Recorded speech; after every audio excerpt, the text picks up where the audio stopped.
Okay, so we have a couple of charts in front of you, and we'll have another one afterwards. I just didn't want anybody to jump ahead, so we're going to pace through this information. We all did already. So a few things to clarify with regards to this. So this is the expenditure side only when it comes to our budget discussion. We will be bringing forward the preliminary budget on April 10th at the April 10th board meeting. And so at that point, we'll have the revenue side and expenditure side.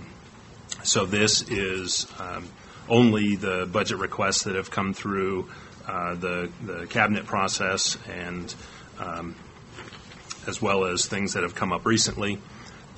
There certainly will be more changes as we move our way through this, but this is at least a starting point to talk about the details of what's in here. Staffing is being distributed this week, so that is moving forward. Two pieces to that. One is the expectations on the class size caps at the high school level, the 30 at 9th and 10th grade math and LA. Those are still in place, so that's carrying forward as well. In the general fund, non-charter, the number of student growth that's projected is like 10. So it's kind of a rounding error in actual student growth. So there's no real significant changes in overall staffing related to student growth. So we'll pause there and see if there are any questions about any of those statements. None. Okay. So the information that we have on here, this was collected through cabinet as well as other inputs. And the little first summary, that summary one, is just a category of the major sort of expenditure programmatic areas: instruction, instructional support, operations, and compensation. So in instruction, the things that are included in there, those are direct instruction, instructional materials, or directly working with students. So included in that line item in there would be the phase 2 of elementary counselors. So while technically not an instructional program, I did include it in that instruction type area as a direct working with students. Instructional support, those are items that are related to instruction but not directly working with students, so things like standards and curriculum revision. Operational support is HR, IT, communications. Operations is maintenance and custodial and security. And then compensation is just the overall compensation within the district, and we'll get into the details of that in a bit. I have one question Yep. about, you probably have told me what the tiers are before, but I don't remember. What are? The tiers. Oh, that was next on my list to talk about. Oh, okay. So Cabinet went through a process to prioritize all the requests that are in here. Obviously, you can see at the bottom corner of either one of those summaries, it's a pretty large number, $38 million, both ongoing and one-time funds. But the Tier 1 are dollars related to expenditures that are in the process of rolling out or currently being expended and covered with one-time dollars that are sort of, if we don't put money here, there'll be a hole that has to be filled in. Tier 2 are the items that are the highest priority. They are things that, like elementary counselors, are in Tier 2. So those items that are felt that really are highly critical. Tier 3, again, just sort of moving down the list, sort of a next grouping. And then Tier 4 are everything else that was included in the original collection of information through Cabinet. And then I have the new request on the side, which this is largely security, so campus monitors, costs for SROs, and also web filtering. So those are things that have come up recently that didn't go through that prioritization process. So rather than try to reprioritize everything, they're on here, on the list, and at least captured. How's that? I think it's Okay. great. Am I going to explain Tier 3 again? Tier 3 is just the next grouping of items that were highly important. But viewed as less critical than Tier 2? Yes. Okay. Could be put off more so than the Tier 1, the Tier 2. Would I be correct saying tier 2, 3, 4, high, medium, low? We actually had some conversation just regarding this whole process with Cabinet, in that Cabinet didn't bring forward all the kitchen sinks, right? There was some conversation that happened within the departments to say, no, these really are the high priorities. So they're really all priorities, knowing that not everything is going to happen. So they're slightly different colors of green, I guess, that they're all important, but certainly slightly less important because they fell a little further down the list.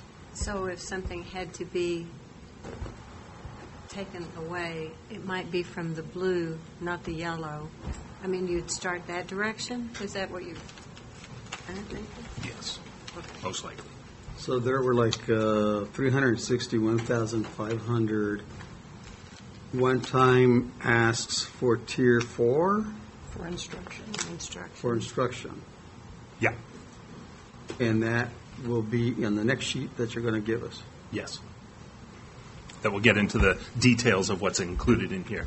I just wanted to sort of create a programmatic summary of things before getting into the budget priority areas, which the next grouping, that summary 2, are the budget priorities that were adopted at the February 27th board meeting.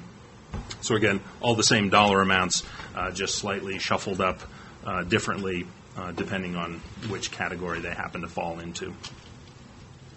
So we're going to go through, what each of these things is? Yeah. So with that, we'll just pause for a second and see if there are any questions about any of. Yes. Between Tier 1 and Tier 2, that's a pretty big dollar difference? Yes. Yes, and so Thank you. did you prioritize within Tier 2? Because this wasn't based on what money you think might be coming in. This was more just prioritizing and then seeing what money happens? Maybe a little bit. Okay. So that's the art that goes with the science of trying to not make everything Tier 2 so that you really have to go through and prioritize. But there's some feeling that getting through Tier 1 and Tier 2 is pretty likely. Oh, really? Tier Okay. 2 has all the compensation, which Bill will go through. I So that's see. already baked in there. So that's I the get it. possible para increase. And so if you factor out that $16 million, that comes closer to probably what we thought we were working with in addition to that. So you'll see that through there. I see. Okay, so there is some reflection of what an anticipated revenue might be. Right. Knowing that it's kind of a pile of Jell-O at this point that we're just trying to pull together with the state. The revenue forecast came out yesterday, which was decidedly robust, but they will have to fight with roads and bridges to figure out how much money comes to K-12. Well, I appreciate this level of specificity. Thank you. All right. So next. And these, Bill, these weren't in any particular rank order? Correct. No, they just, how the pivot table spit them out, actually. So this next two-sided sheet is in that same budget priority order. That's enough. Are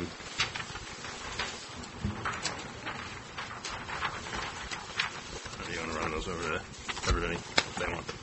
I think there's more than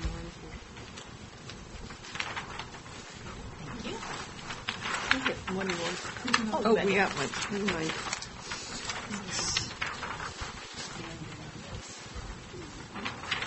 So you might need to use your first sheet for a little running across.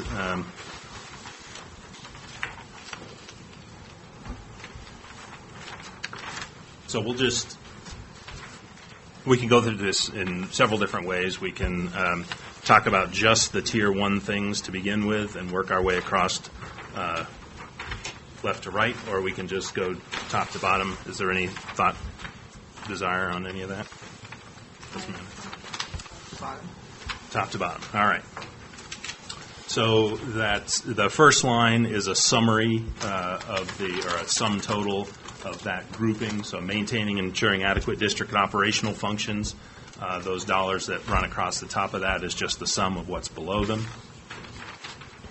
So the very first one, content integration specialist, manage digital instructional materials. So this is a person, basically, to help manage the transition from paper and books to more digital materials. Not a high priority based on where it's located. Tier 4, again, that concept of high priority versus low priority, there's lots of things that didn't get on the list at all that are still right. Digital communications revisioning phase 2. So this is the next phase of the work that iFactory has been doing with the district to look at digital communications across the district. A one-time expenditure related to that. So again, we have one-time versus ongoing expenditures. Expand web filtering at the elementary and secondary, those being over to the right there on a new request. Again, those came in recently. There's lots of conversation around what that would take, how to implement, so certainly additional conversation there, but just from a dollar amount, roughly it's $6 a student with some categorization of including all the K-8s, because it would be hard to filter out in a particular building the different levels, but again, sort of a rough order of magnitude on a dollar amount there. Development of district-wide communications materials, relatively small dollar amount, but these are just sort of focusing the efforts around communications. School district advertising, similar concept, dollars to better sell the district. Sounds a little crass, but And where do we advertise? it's just everything, the materials we put out, the coordination of those, just the cost of putting things out. Not buying an ad in the camera. So some of the advertising in the past, I think this would be up for discussion, but had been for paying for advertising around school choice, for instance, when that comes out, or your teacher appreciation week, that kind of thing. Okay. There's different times in the year that had previously been done. Thank you. Searching out new employees, for instance.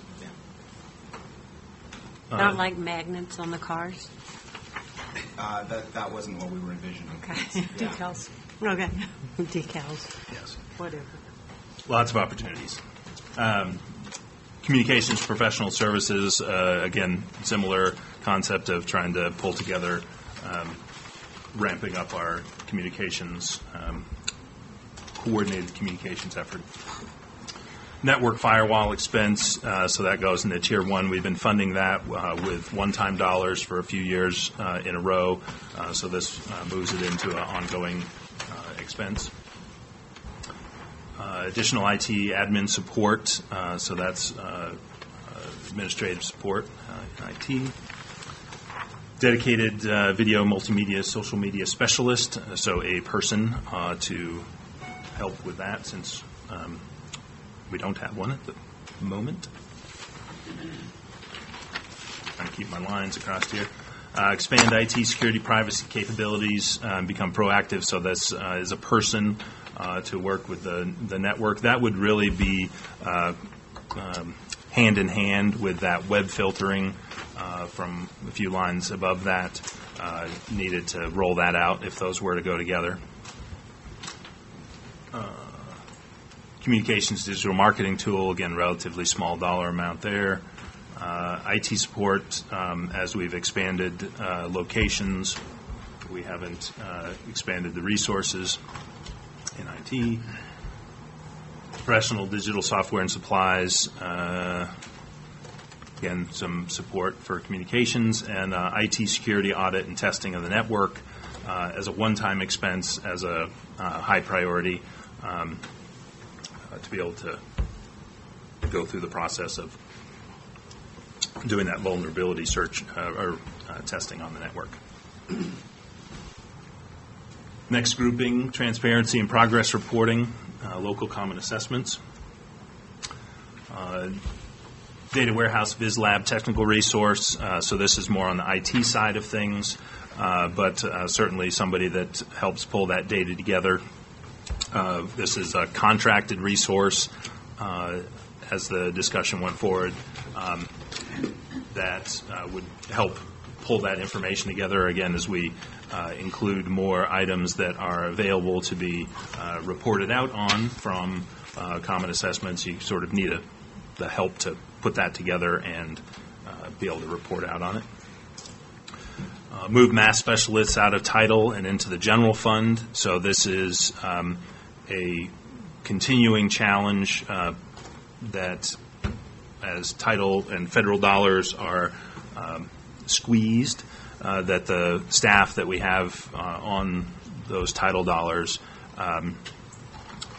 Title II in particular is one of the ones that has been discussed by the current administration to eliminate, although I don't know if there's that much support at the congressional level to completely eliminate it, but that's a challenge to deal with going forward. Title II? It is professional development and professional development. Okay. Federal funding, yeah. Right.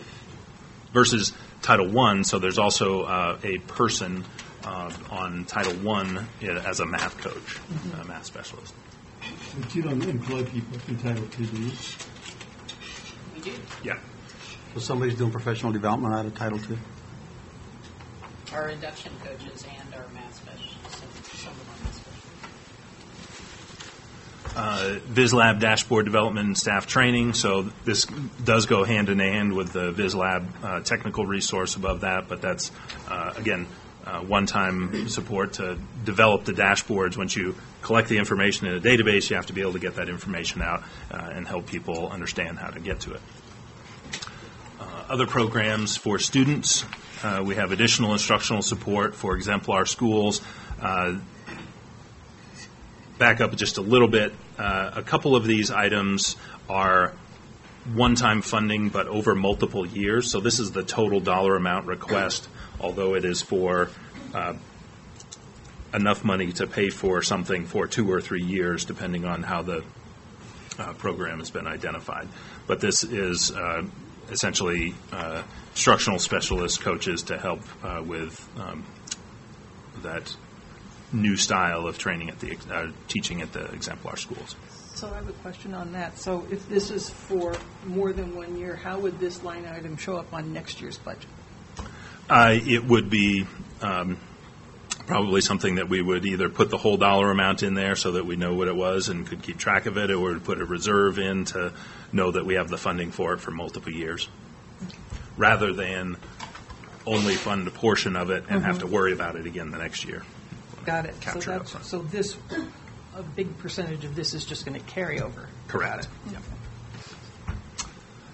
Support for theater instruction, so just some operating dollars for the theater programs. Expand 360 program at middle and high school. So these are extra duty contracts, I believe 12 of them for the 360 program. What is the 360 program? It's social emotional, kind of when kids start middle school and high school, they have coaches. I think they're called coaches. I'm looking at my friend Ginger. They have older classmates who take care of Okay. them, and they have T-shirts. And then they have it They're in all high very school, proud too. of themselves. Yeah, okay. I just didn't know that was what it was called. Contracted increased costs for athletic trainers. So the contract has gone up on athletic trainers. We currently funded that with current dollars within the athletic budget.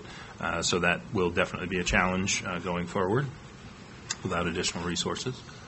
Boulder Universal Program operating dollars. So these are dollars that have been converted out of secondary FTE to provide operating dollars for Boulder Universal, which is the online program. Expand innovation work within the district, so some operating, that $15,000, some operating dollars for the innovation work. So, can I stop you just for a second? Yep. So the Boulder Universal, is that, do you know what that's for? Is that money? The operating dollars, the Yeah. 65, everything from copiers to It's just general basic operating operations. dollars. Basic operations, Shelley, for the online school.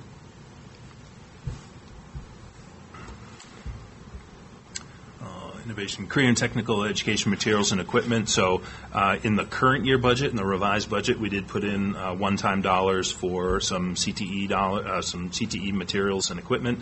This is an additional portion of that. There were sort of multiple phases to that. So that was my question. That's not a reflection of what we already did, or this is in addition? In addition. 400 was in the current year, right? And then this would be on top of that. And do we know, the same as the question previous, what that's for?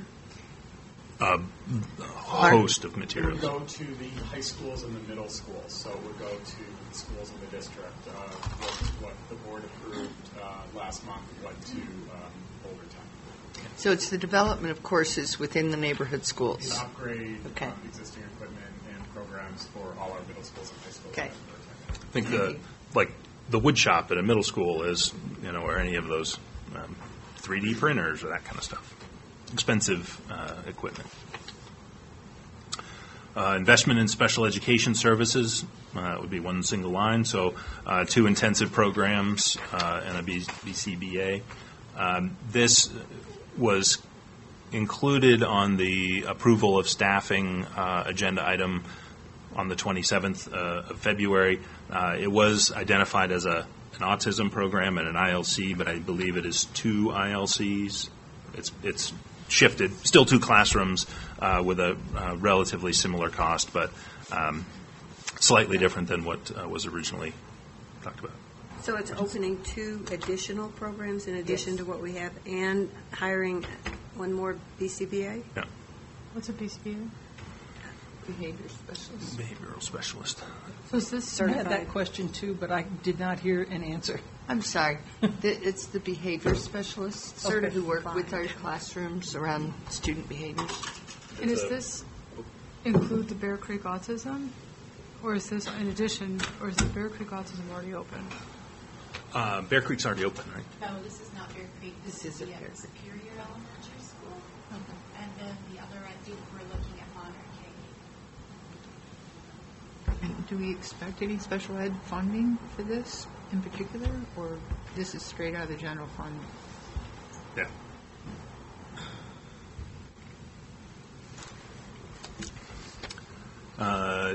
Attracting, recruiting, and retaining high-quality staff. So this is mostly the compensation, but there's a couple other little bits in there we'll touch on. So the first line here, the 1% PERA rate increase, the employer contribution. So the Senate Bill 200, which came out, was it Monday or last week? No, today's Tuesday, last week. Last week, Had a 2% increase for employers, but then that was stripped out in an amendment.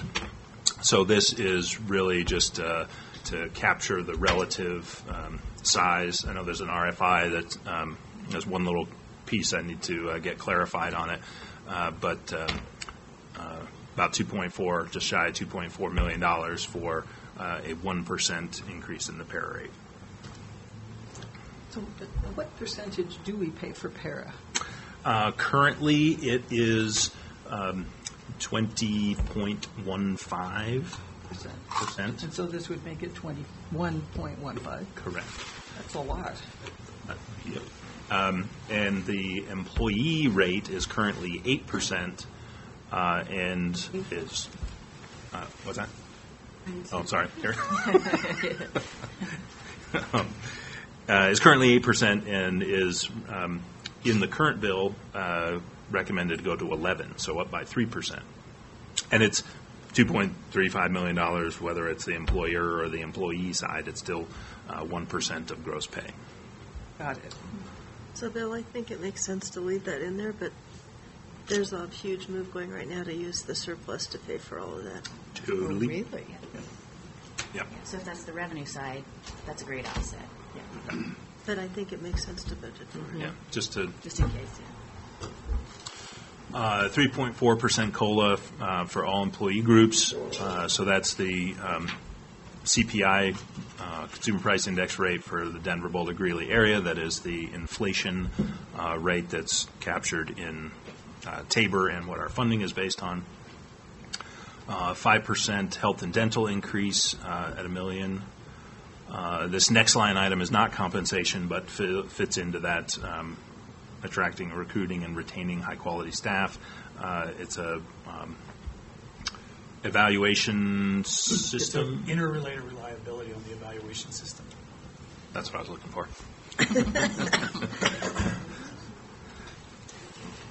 Which is that? What is The class K-12 class. Oh, okay, got it. The training. Yeah. Yeah. So that's a one-time expenditure. This next line, para impact net to gross pay calculation.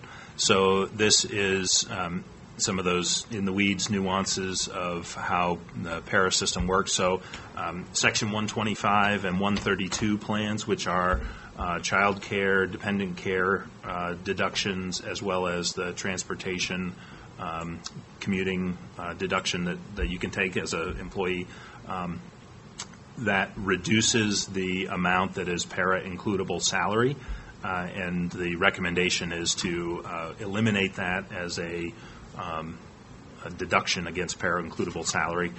So the district side of that is about $1.3 million to cover that. That's our current annual savings, if you will, from having that available. So if that goes away, then that's a cost to the district. Salary schedule movement, less attrition for all groups. And then teacher pathways, that is an FTE to go out to the high schools. That's the Build Your Own program, or Grow Your Own. Grow Your Own Teachers. Grow Your Own Teachers.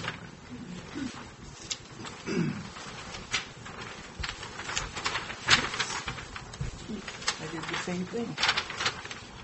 You can't read the other side, it's upside down. Yep. Marching right along. Next section, school facility safety and security. So there's a number of these are in the new request area that have come up recently. The first one is not. It was in the original group, but additional custodial FTE and funding for equipment repairs. After-hours badging, so this is to help with all the programs that we have going on in our schools after hours.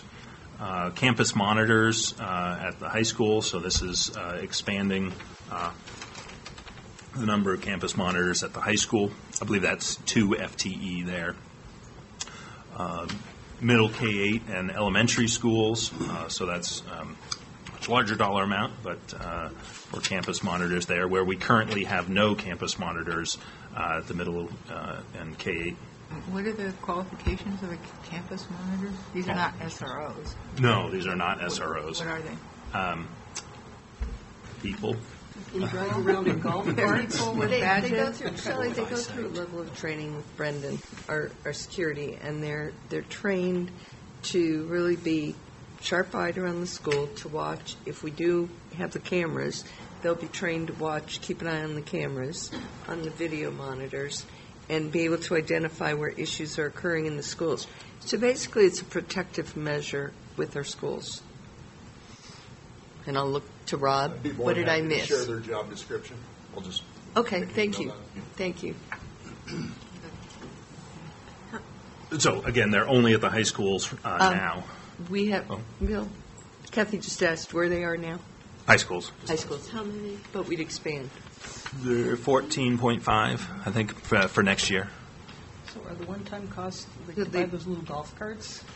The one-time cost on them is to, I don't remember exactly what the detail was on Computer- that. the monitors, computers, et cetera. Okay. Oh. Yeah. Staff that were And perfectly- Rob, Yep. how many do we have in the schools right now? We're 13.7 right now. Next year Okay, so we'll it's have- about 2 per school, Yep. and we'll go to Um, about 3 or 4? We would add, so the request right now at the high school is to add 2 more. Okay, thank you. That's one campus monitor per 600 students. Thank you. Thank you. I'd forgotten that ratio. Two Thank more you. per high school?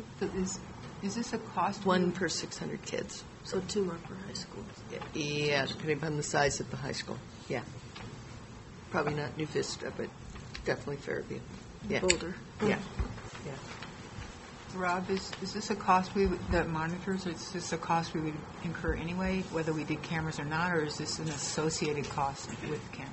No, this was one we'd recommend either way. Okay. The next line, supervision and training. So currently, the campus monitors are, although there's some level of training centrally, they are hired and supervised by the schools. So this is sort of a different model to have a, much like a custodial manager, to have a campus monitor manager type person who would be able to do more supervision and training of all those staff. Interior cameras, middle, K-8, and elementary. So, again, one-time and some ongoing costs. This whole list is agnostic of where dollars come from. So certainly whether those were included and paid for out of the bond, that's conversation yet to still have happen. But I just wanted to clarify that this is not, well, That we was did talk my about the question. special Yeah. ed. We can't pay for special ed out of the bond, but for something like the cameras, we could pay for out of the bond.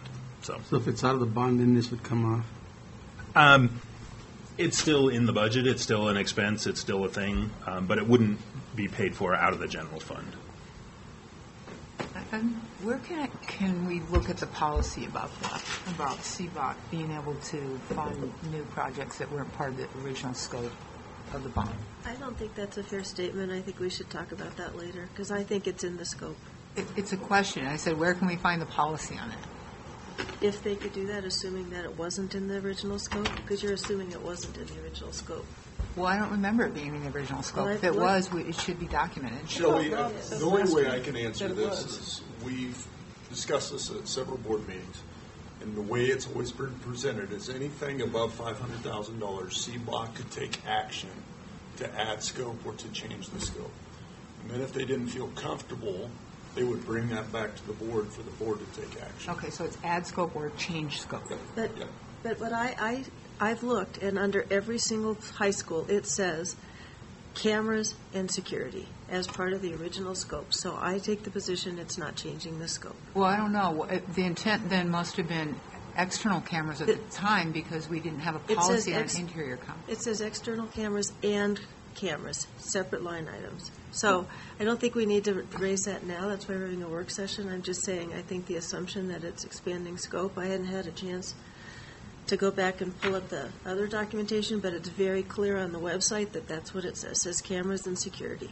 Right, but it must have meant external because we don't have a policy on internal. I don't think that's true, Shelley, because there was a separate line item for external cameras and then another line item for cameras. So can we do this We can later? definitely do this another time. I'm just wondering where I can go look it up. That's what the question was. Do Where we, can I go do you look it want up? to email to Cindy? Sure. Show it back next year. Richard, Can you ask a question and I'm not sure I got the answer, so I don't know if I got your question right. If this came from other funds, this would come off here? Is that what you asked? It would come off the general fund. Is that, and what's the If it's bond. and the It just- answer? Yeah, right now it's in here. It's still a budget request, it's still a priority. I was just trying to back up because I didn't hear his whole question, and I wanted to make sure I So, heard the answer. so I guess my thought is, so if it's not bond dollars, then, and if we want to go with cameras, it would have to come out of the general fund. That- Okay. I But wanted if to it's make- bond dollars and it doesn't come out of the general fund, does that mean that we have in the general fund that money to spend elsewhere? We do not have $38 million, which is the I'm total talking of about all the the 2 million. stuff. So Yeah. one particular thing certainly could be paid for out of the general fund. The But that- 2.8. The 2.8 million. But that would mean that a lot of other things that couldn't be paid for with bond dollars wouldn't be able to happen. Does that make sense? No. We're shifting something else in the bond to pay for the cameras, and we We- don't know what that is yet. That'll be part of the cameras discussion, I presume. But then we might have to use something here to pay for something there. I'll wait. Yeah, let's wait, because I think I'm following your train of thought here. Okay. Next line, maintain security systems and outsource fire safety monitoring. So that's adding both operating dollars to repair some of the cameras and the A-phones that are outdoors, but also outsourcing the monitoring of some of those systems that are currently done centrally. School resource officers. But back to the cameras outdoors, I was told once that many of them don't work. Is that correct? Not correct. Not correct, okay. Okay, cameras work session? Yeah, it's just a question because it was under there on maintaining them. So this school resource officers line is not expanding the current services we have per se, but simply what it would cost to pay for a certain percentage of the salaries of those school resource officers we have. Being asked to do that? Yeah, has that been a request? Not officially No. yet, but we are It will meeting. We expect it could be. We have a meeting this month. Just but to I clarify, they've been asking for this for quite years. some time. Yeah, yeah. But we don't have an official. We don't have, but we are meeting with our law enforcement agencies, and we suspect that we will hear that request, so we want to be prepared. Is this something we should take up with city council when we meet? That's a good question. Let us see what we hear from the agencies, and we'll let you know. That's It what I could be, suggested, if you remember, Shelley, that you could bring it up. Well, I knew we were going to bring up the topic in general, but I didn't know we were bringing up the funding of them. That's a different. And let us see what the law enforcement agencies say and what they bring forth, because it's not just Boulder, it's the whole I was county. going to say it might be a county thing, not Yeah, a it's a county issue. So is this new, or we've put this in year after year on this one? So we've No. never done this in general. No, So- that SRO. The SROs we have never paid West. for. We have the request for us to pay for it has come forward in the past, but we have never brought it forward as a budget item. And Boulder and Jeffco are currently the only Denver metro districts that aren't contributing at all to their SRO salaries. So Jeffco and Boulder are the outliers And as a result, we don't have SRO coverage in our high schools on on 5 Fridays. days a week. Right, On Fridays, did you say? Fridays or Mondays, depending on which school. yeah. So we think if we ended up entertaining this, and if we are asked for this, we might also ask for an increase in services. So, Right. but we'll Yeah. get there. So that would be. We're still. Lots of conversation. Yeah. Let's see.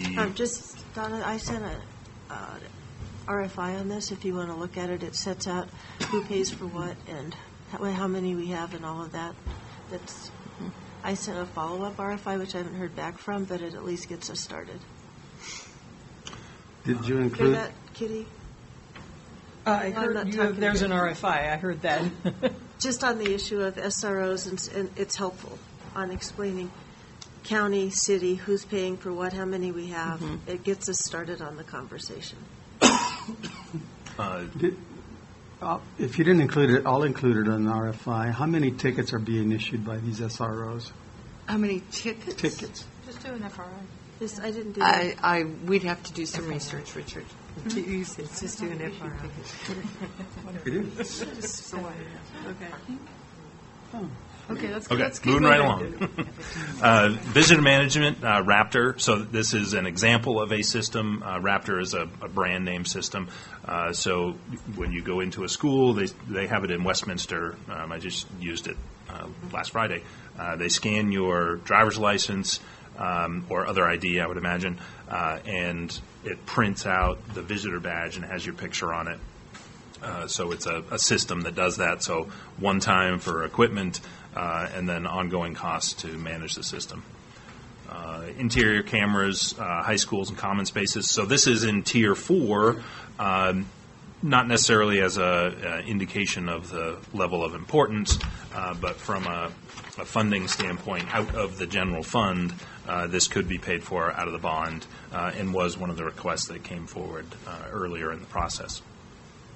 Additional maintenance materials funding, so we have not expanded the nuts and bolts and things to fix that the maintenance workers go and buy for our schools. So that brings that up to a reasonable level of funding. Additional maintenance mechanics, 8 FTE.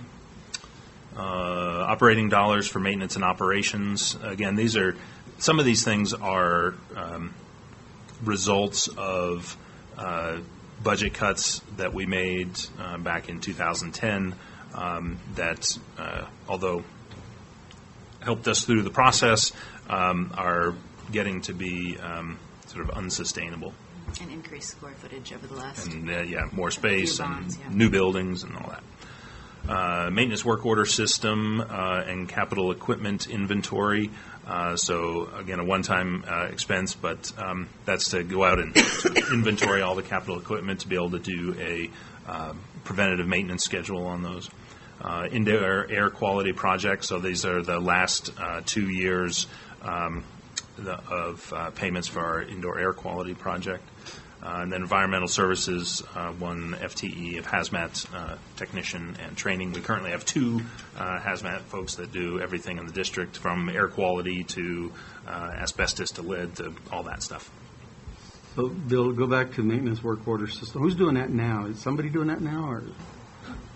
Well, we have a maintenance work order system. It's not all that well utilized. It's not all that user friendly. So this both helps us implement that new system that is better aligned with how school districts work, as well as that capital equipment inventory is a pretty big component of that to HVAC systems and all the big equipment in the district to categorize it, get it into the system so you can have a preventive maintenance schedule on it. So it's building on what we have, or throwing away what we have and then bringing a new system in? Yes, throwing away what we have. And most of that cost is related to the capital equipment inventory. Support to close the opportunity achievement gaps. Let's see, first one, additional paraeducator in each preschool classroom. So this was a reduction that was made. There used to be 2, then we brought that down to 1. This brings us back up to 2 paraeducators in each preschool classroom. Expand family and educators together teams at 5 schools. That's Ari and his work. Increased instructional materials funding. So this is getting us to a point of having a better long-term plan for instructional materials. Whether those are paper or digital is TBD. Intervention structures and tools for mathematics. So again, some one-time expenses for interventions with math. Let's see. That's not in instruction? The increased instructional materials funding is not? Is it? Yes, it's back up in this instruction chunk. Okay, it's up back in this category 1, summary instruction? Yes. Okay. Let's see, what do we got? Mathematics standards and curriculum revision. So a one-time expense to revise our standards and curriculum to get those up to what they need to be. Additional preschool classroom, so the rollout on that started happening in the current year, so that's why it's over in the Tier 1, have that roll. Is that Eldorado?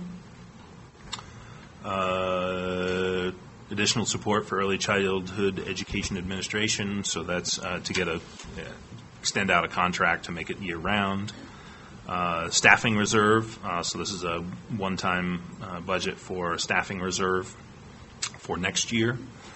And that's in addition to the one we're working off of right now, right? So it'll be Correct. after staffing's given out. Correct. And what was our reserve this year? $2 million. It was $2 million. This would be an additional $2 million. Or not an additional. It would replace the one that we had this year. So we're not doing less than this year. Correct. Thanks. 1.0 enrollment coordinator for early childhood. Then investment. Before you move on, so can you say more about the $500,000 that's in standards and curriculum revision? Like, are those bodies of 5 bodies or something sitting down to do that, or what is that? That Sam could explain. So the state is adopting new standards this summer, which triggers for us a need to incorporate all the new standards into our curriculum documents. So that's paying teachers curriculum rate, teacher teams to come in and do it. So that's unfunded? And it's spread out over 3 years. So that one-time money is spread out over multiple years. So it's taking teachers out of their current positions and So paying them to do it this. would be extra duty pay or some time. For summer? Not having.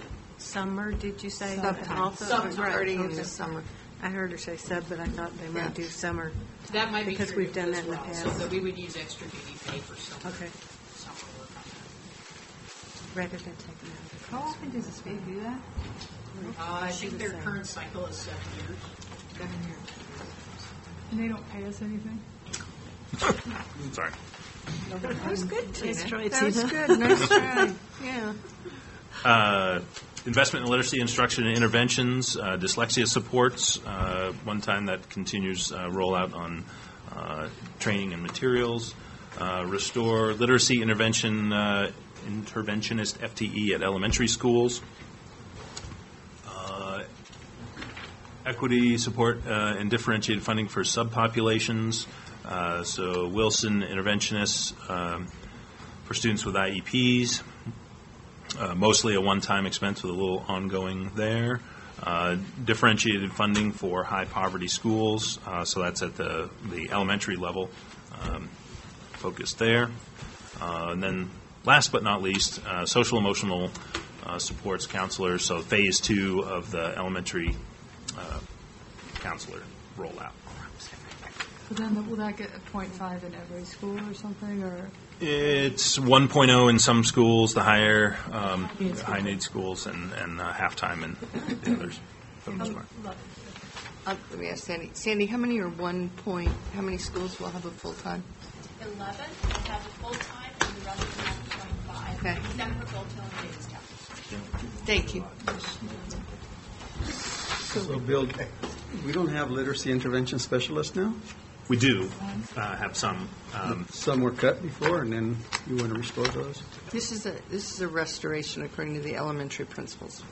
I mean, when I'm in the schools and they say we're getting that back. So it's. What did we take away? So the program was downsized and focused, so it was a little more site-based in structure. They were all reduced. And then they were reduced. Reduced by 10. When did that happen? 2009. Sandy, you look like you have a thought. No, I think that's about right. It was 2008 or 2009. Okay. Somewhere there.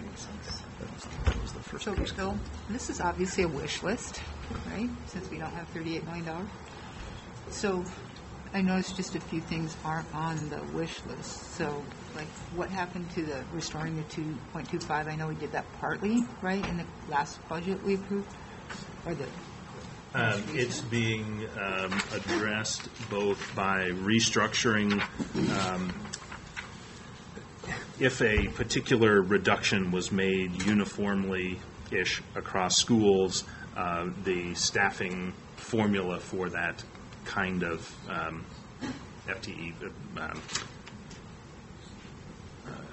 clerical support, paraeducators were fairly uniformly cut at the high school level. Some teacher FTE, small amounts, but fairly uniformly. So those staffing allocations were reset to not change the net staffing, but a little bit by every school. And then we restored a few bits and pieces in those places where if one school cut something, it didn't make sense to reset everybody to fix that. So there's a couple of fits, and we're doing that all within the current, what's currently in the budget. So not Okay, so there's no extra that has to be done. Okay, great. And then, we're getting a lot of letters again. This happens every couple of years about full day K. That's not in here as even part of this wish list. So can you just summarize where we are on that? I know the last conversation I remember is maybe we should ask parents to pay for a portion of full day K, but I don't know where we ended up on. Shelley, I would support that. I think we have to figure out how to have a robust conversation about that soon. I agree with you.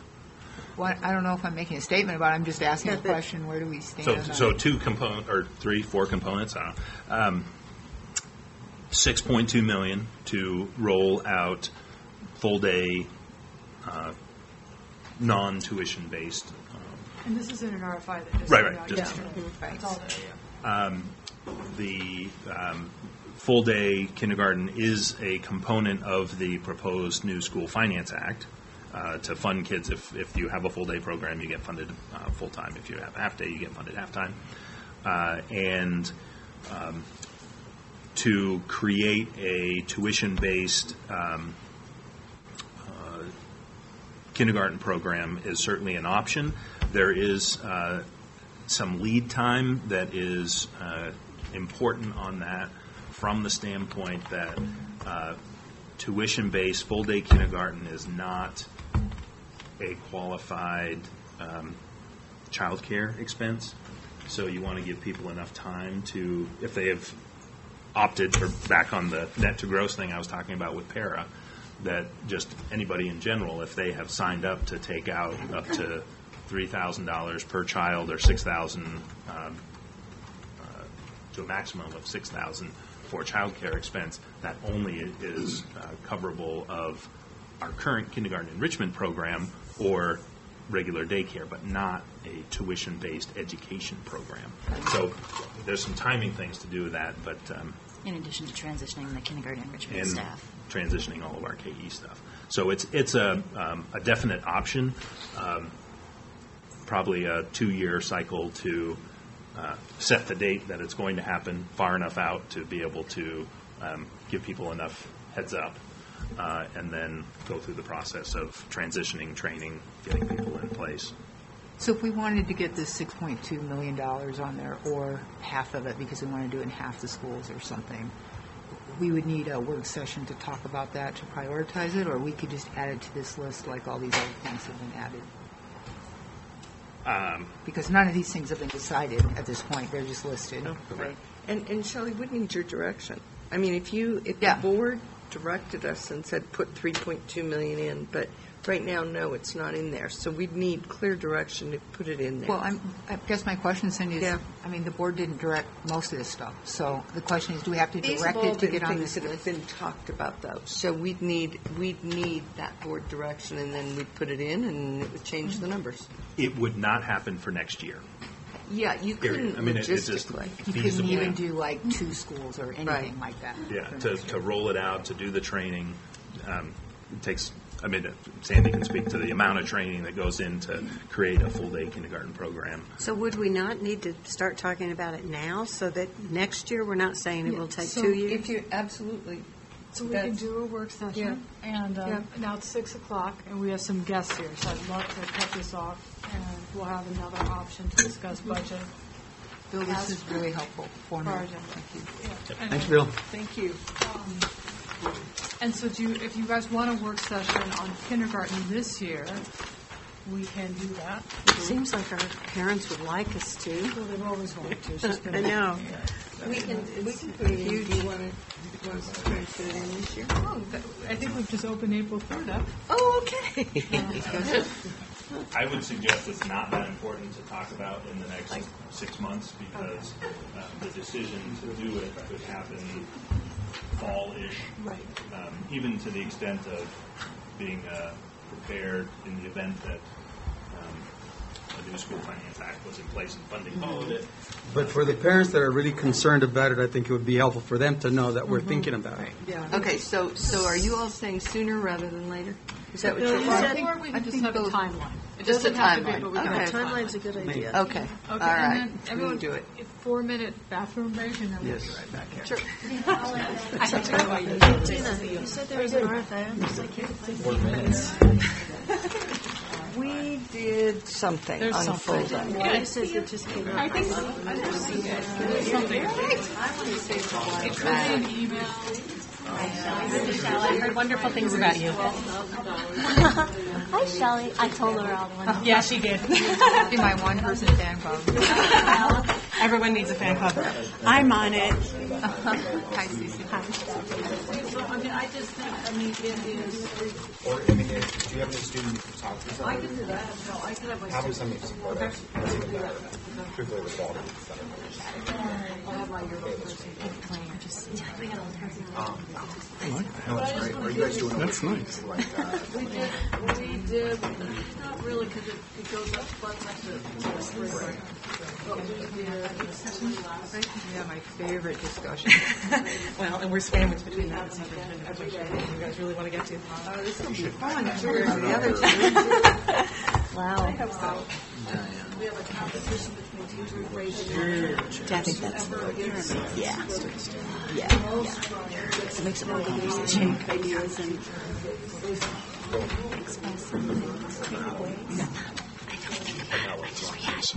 That's the thing. Where was the budget stuff?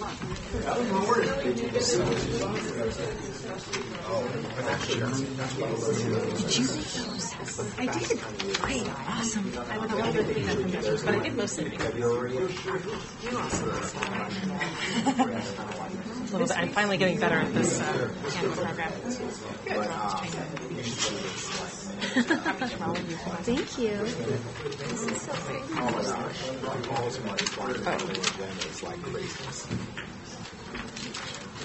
Very cool. So I will send you pictures. Yeah. Oh, my goodness. Sorry. So Cece.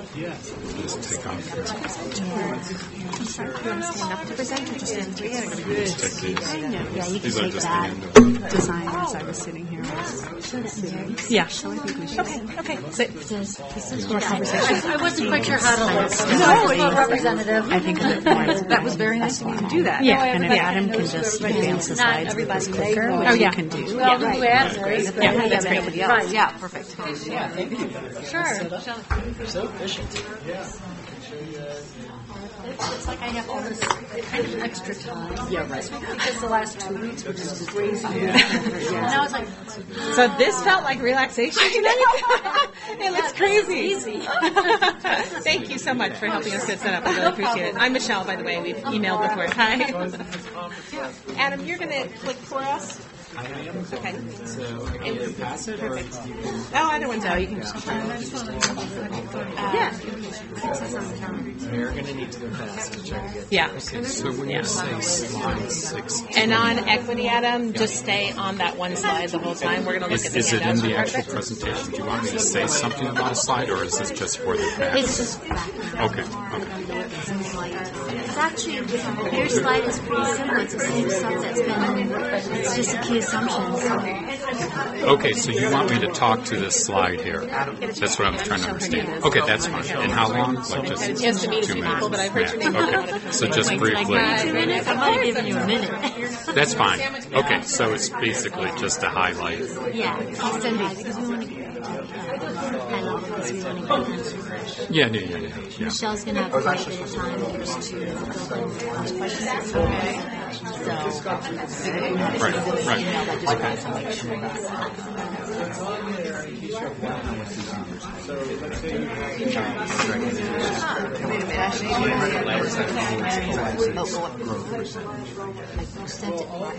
MGP stands for something. Okay, wait a minute.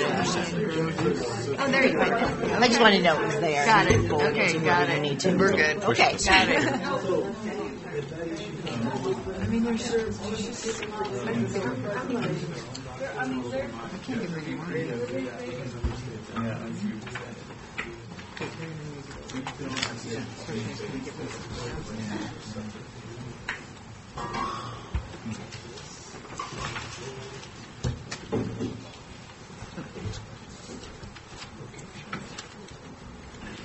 We're missing just Kathy? Yeah. Don't know where Kathy is. I'm sure she'll be here any moment.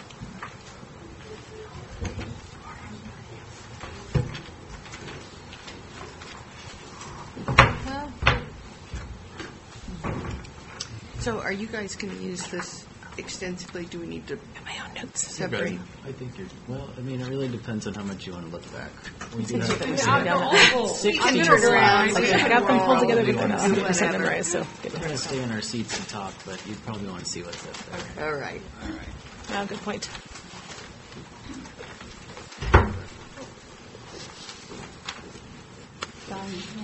I'm going to swing around. And you pass to me when you're done. So you do the transitions.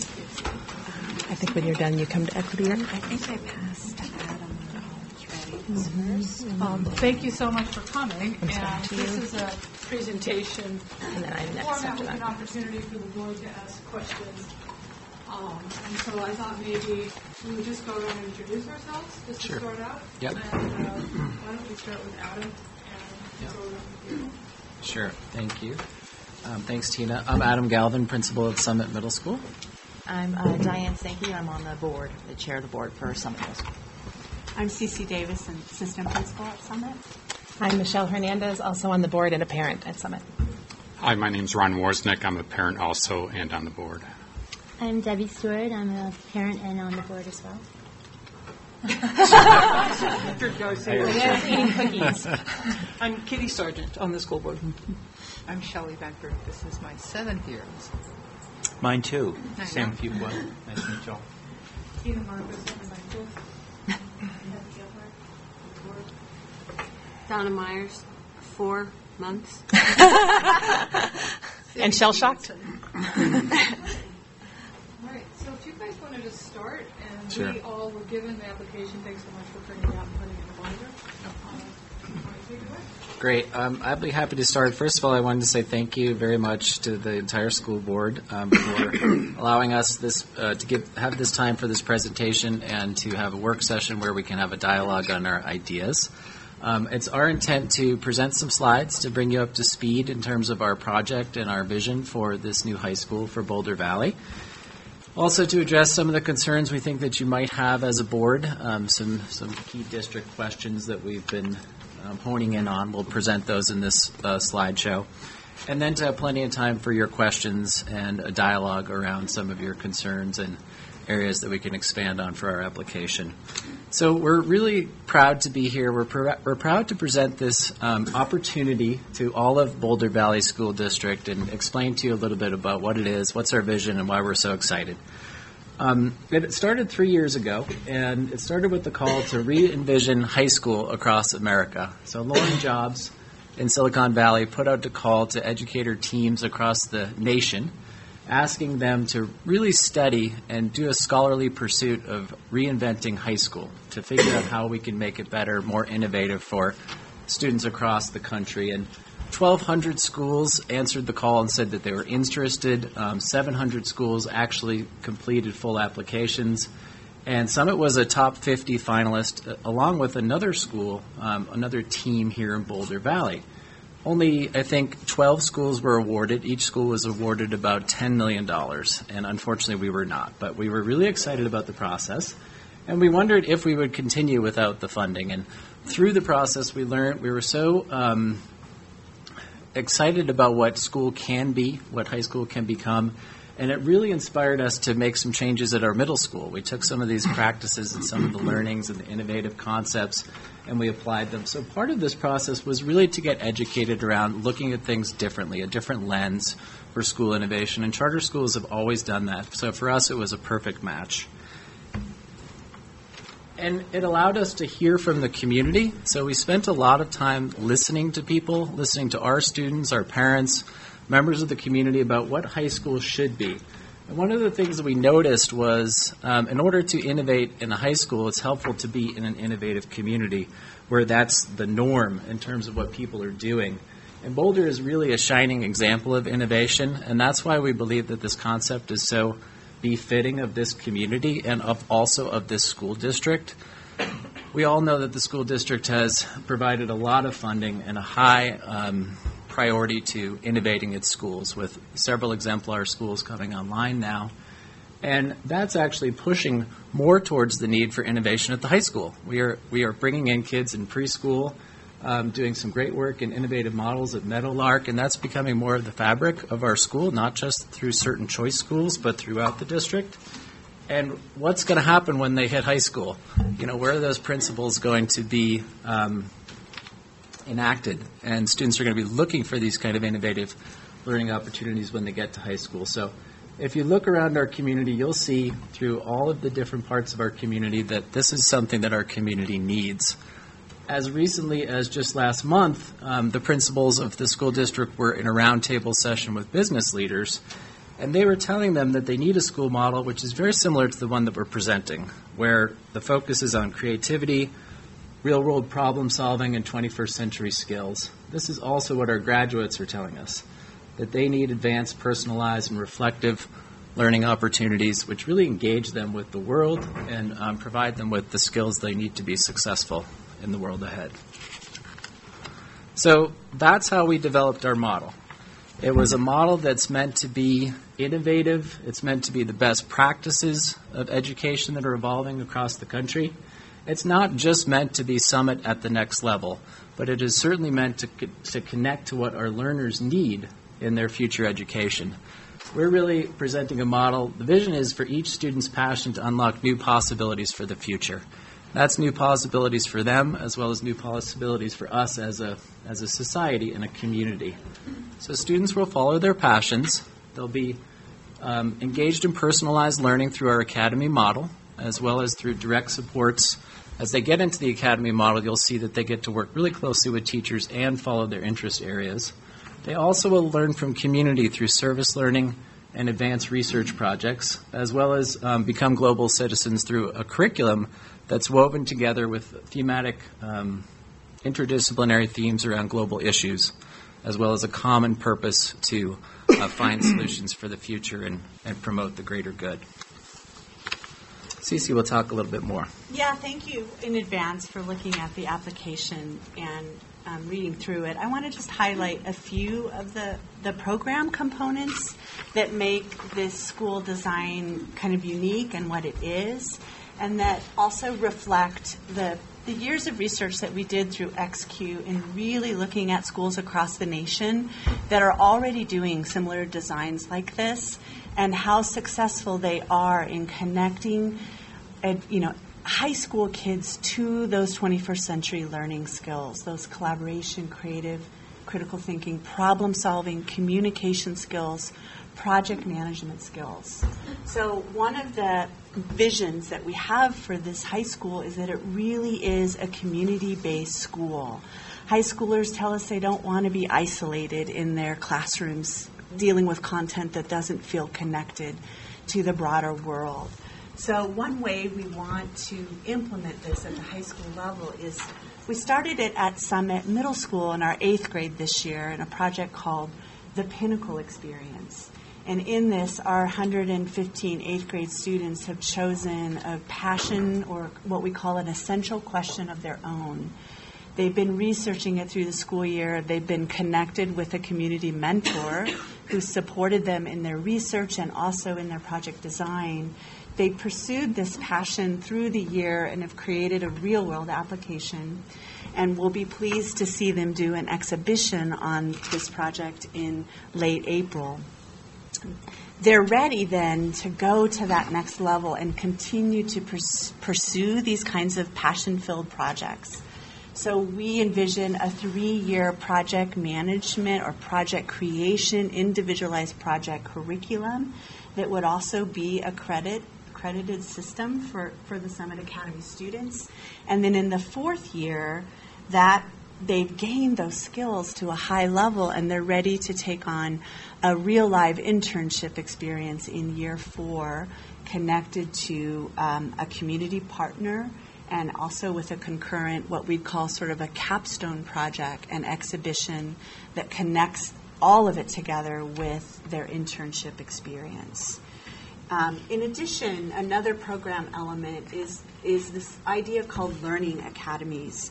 Our dream with the Learning Academy model is to really create advisory clusters, small communities of high school students who grow and learn and develop together, and they have a strong sense of belonging both around their academics, who they are as curious learners in the world, and their extracurricular projects and ideas. And we find that the high school kids really do need this cluster of advisory cluster and community.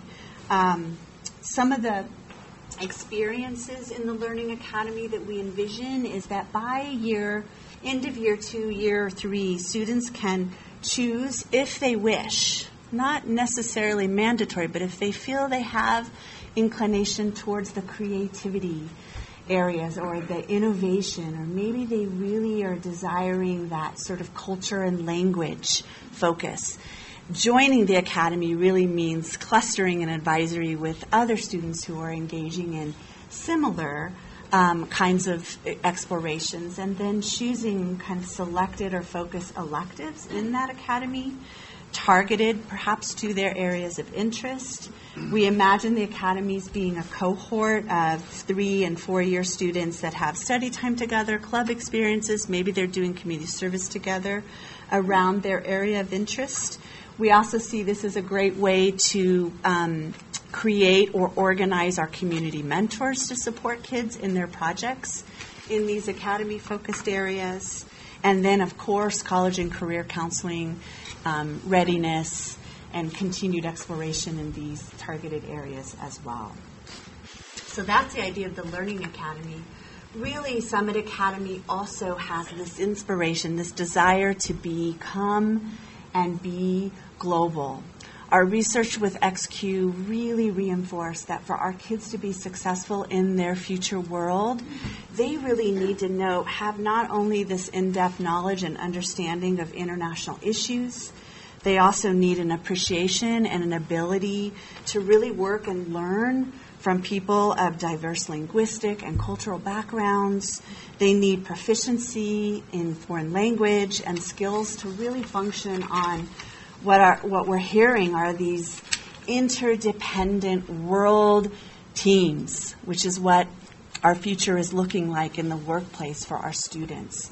So this is imperative for our 21st century graduates, and so we envision creating a global school where we're focused on recruiting international faculty, world language and cultural studies as a key element of our program, training our teachers in culturally responsive teaching and global competency assessments, building that into our kind of fabric of both our coursework and our advisory time. We would love to use technology to partner with global schools and do some co-learning with our global citizens. And this all kind of is part of our vision to what Adam shared earlier, to really have our high school students move out of just me here and who am I in my local community, and then who am I as a global citizen. A couple other key elements of our program are the personalized learning pathways and a little bit more about the advisory clusters. The personalized learning pathway is an innovative way to have students have a framework where they are kind of co-leading, but also being supported with their advisor, their counselor, their parents. their academy teacher who might be their champion that they connect with at school, and then their community connections through their projects, coming all together to do a 4-year plan where not just what are the courses I'm selecting, but what are my goals? What are some of the results of some assessments that I've been taking in advisory? Who am I, and then who am I again in this next year, because my experiences are changing me. We see the PLP process as being an innovative way to also create a robust portfolio, a portfolio package by year 4, so students are really truly presenting to colleges and universities robustly why they are ready to join that university setting. There are examples of the personalized learning pathway on our website, and I think we also have a model in our application as well. The advisory clusters, again, this is important for high school as well as what we see in our elementary schools, that students need a place for belonging, and we see these clusters. We've built it in for weekly and daily connection time with a cohort of students led by an advisor, and again, focusing both on project, coursework, and those key essential academic mindsets. So one question we often get is, this sounds really fun, but how does it prepare kids for college? And it turns out that this type of education is what colleges are looking for right now for students. They're looking for students that are more diverse than just GPAs and weighted GPAs and top of their grade level transcripts and test scores. They really want things that define students in terms of their purpose and their match for what the college is looking for in terms of the college's requirements and the college's mission. So we believe that students are going to be very well prepared in traditional ways through traditional transcripts and AP classes as well as concurrent college enrollment, but also in non-traditional ways in providing and creating a portfolio that would help define them in terms of what the admissions people are looking for. But even more important than that, it helps them be ready for success after college and in the professional world in terms of their ability to be self-directed, to be collaborative, and to have the skills that they'll need for a changing job market in the future. So I just want to touch on quickly Summit's track record that we've had. The school has been around, I think most of you probably know, for over 20 years.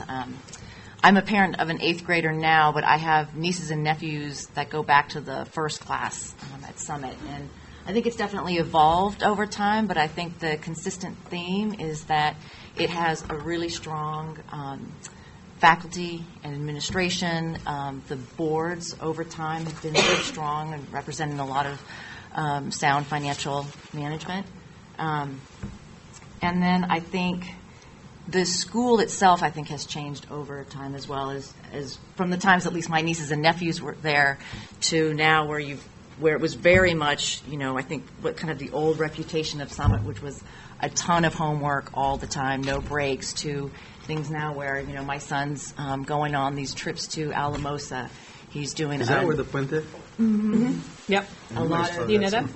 Yeah, and a lot of interesting projects. The Pinnacle project is one thing that he's excited to work on now. So I think it's been able to manage its way through 2 big recessions in 2000 and 2008, and it's managed to change along with the times. So, and then finally, as a parent, I was really excited as I was doing research on Summit Academy as well as the school district to see some of your all's innovation desires and the strategies you have to help students in our district. And I really feel like Summit Academy could be a great project and school that will help blend those two. And we're, really here to ask for a partnership to work with you all.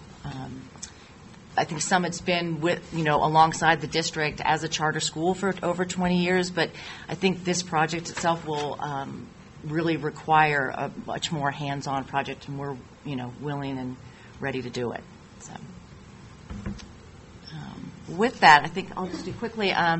We have heard different things from the community and from other folks around about maybe some questions that you all have as part of the application and part of our program. So we are planning to touch on these 5 items, so please let us know if there are other things you want to discuss as well.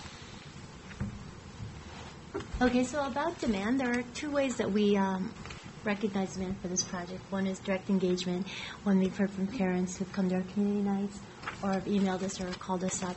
And another way is more systemic, from the wait lists and the families not getting the first choice schools or the suboptimal enrollment in the advanced classes. But so that's all great, but I wanted to speak to you about demand from someone on the front lines. So I spoke to you guys last week, and I have 4 kids. I coached soccer for over 15 years. I took all the classes that all our kids take in Boulder. So I've gotten to know a lot of parents for the past 21 years. Once people heard that I was involved in Summit Academy, I was surprised at how many parents would stop me in the supermarket, at the soccer field. They'd call me up. I heard from people I hadn't heard from in years, from moms and play groups, from book clubs, all sorts of people. And they all had the same things they wanted to know. Is this going to happen? And they would tell me they really saw a need for Summit Academy, and they asked me how they could help. So I want to tell you unequivocally, there is demand for this project. And on behalf of all those parents, we believe in this project, we believe in this district, and we believe that together we can create something meaningful and powerful. So reimagining education is an adventure we can no longer afford to postpone. And let's do this together. That's all I have to say.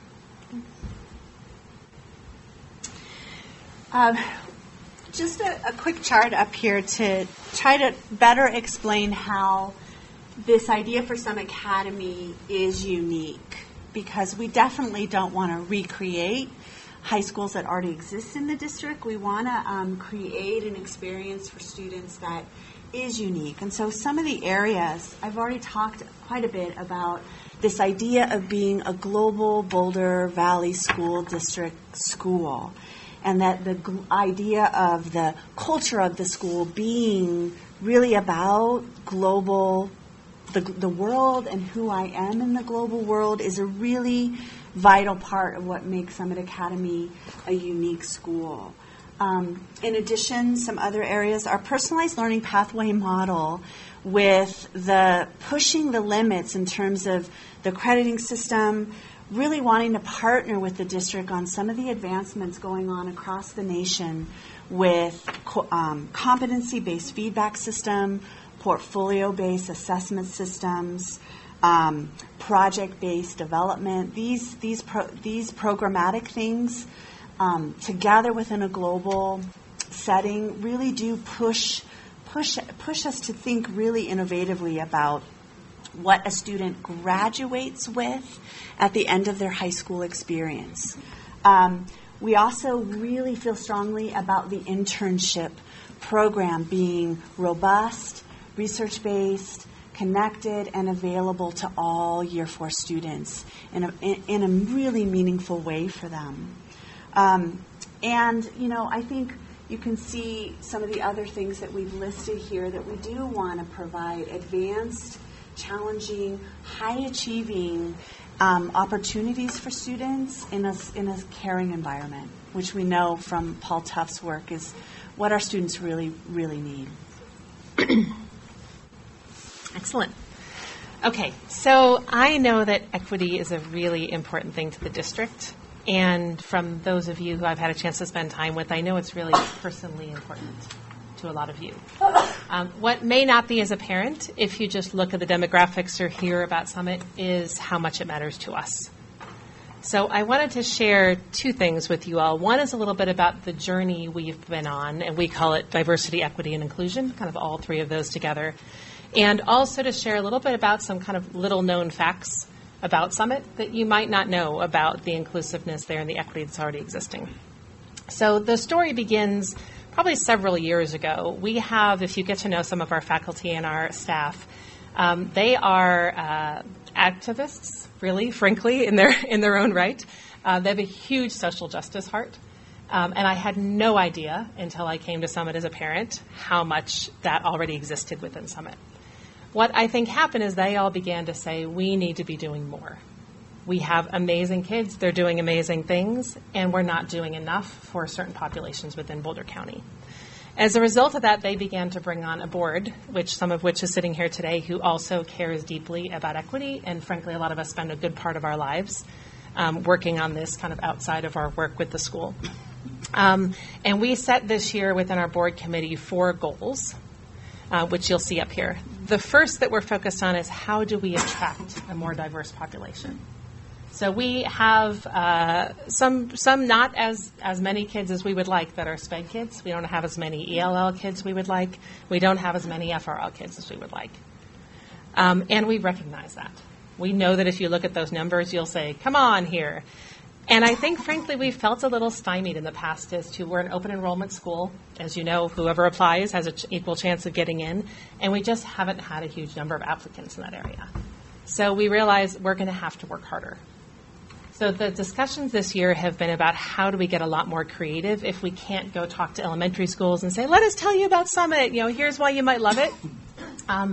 How can we really get more creative? So we've been looking into partnerships. We began with the Dream Big initiative, which you all probably know about, and started first with the I Have a Dream Foundation, started talking to Boulder Housing Partners, had some discussions with Richard on the side to help us connect with the Latino community. We're beginning to think about how we can use SEAC to understand more about the special education community. So our hope is that through developing deeper partnerships, formal or informal, that we'll have more chances to get connected to and to share with other kinds of families about our school. And we're at the beginning of that. We know we have a lot of work to do, and it's not going to be instantaneous. The other thing that we know is even if those kids apply, with the open enrollment system, we have a long wait list. So with Summit Middle School right now, they may not all get in, and we wanted that to change. So with pretty unanimous, excited support of both the board and the faculty, we are starting a new open enrollment preference for Summit Academy and also for Summit Middle School that will start with a 10% FRL open enrollment preference. We can only do them on FRL students, not on other types of students, that we hope will expand to 20% with time. So we're excited about the work that will go into attracting families and enrolling them. The third piece is to make sure, of course, that as we have a more diverse population, they feel really welcome at the school. And this is where I think that, frankly, Summit is a lot more than most people know that it is. We know it, frankly, as an academic school. The old reputation is it's the homework school. What most of us who care a huge amount about this stuff came to realize is it's so much deeper than that. And it just fills your heart, honestly, as a parent. The number of times that my kids have come home, as we shared some things on here about you, they come home talking about DACA. They have a lesson on DACA. They have one on taking a knee. They have deep work on understanding privilege and oppression and bias. And my kids' faculty, with words like that I'm still trying to teach to adults that I'm working with, is really inspiring. Also, it is a really caring, loving place to have your kids at school. And we just had our student and parent surveys come back, and I was even surprised to say 99% of our students say that they feel respected and included, and that they have close, caring connections with adults. That was pretty astounding to me. And I think 94%, if I recall, say it's a deeply caring place. So it is a place where it was, frankly, not like my middle school experience, which I have some trauma remembering those days. Kids were tough. And kids at Summit are really good to each other. And they have learned through their faculty to have these deep hearts for equity. They're out there working in the communities, and they're doing some pretty incredible things. The last is we realize that we need to make sure that the students are supported. We know that we have done some great work, and I wanted to just for a moment take these sheets in front of you. If you flick to the very back page, we tried to share with you a little bit about, if you know much about kind of MTSS or SPED students, and also ELL students, what would some of the supports look like if we just kind of took a day in their life? And we have a quote here from a parent who talked about his daughter who had entered Summit with an IEP and how stunned they were at just how hard Summit works. And our parents today who have kids in with an IEP say Summit works incredibly hard to make sure that those kids are successful.